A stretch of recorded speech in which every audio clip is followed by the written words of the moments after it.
Let food be thy medicine, and medicine be thy food.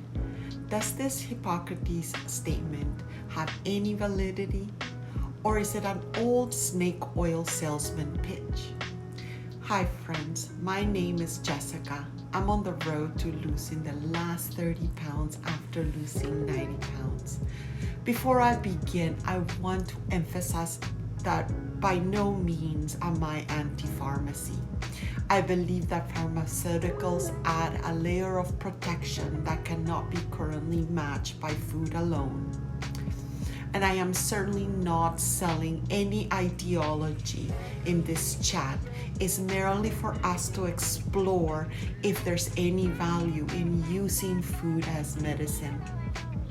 I believe food access, health, and education need to be available for all of us, regardless of income, belief, creed, and circumstance.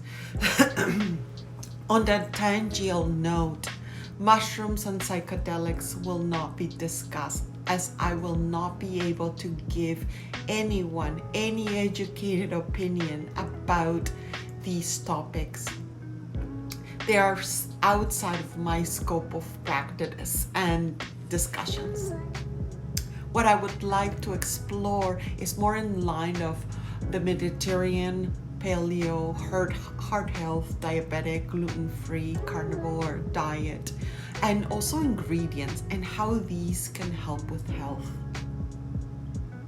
I also want to thread in discussions about complementary and alternative medicine.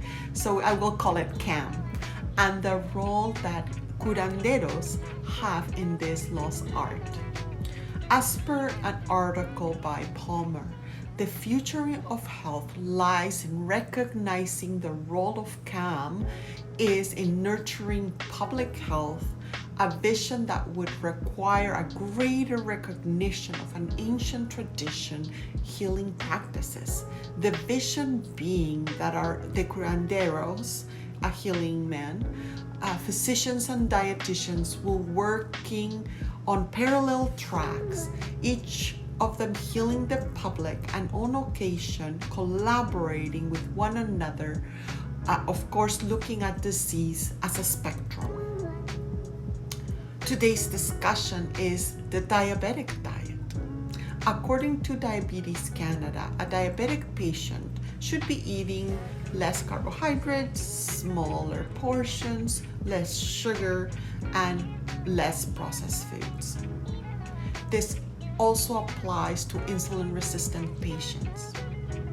Depending on your A1C, which is a blood marker for diabetes, you either get prescribed diet changes, oral medication, injectables, or sliding scale injectables.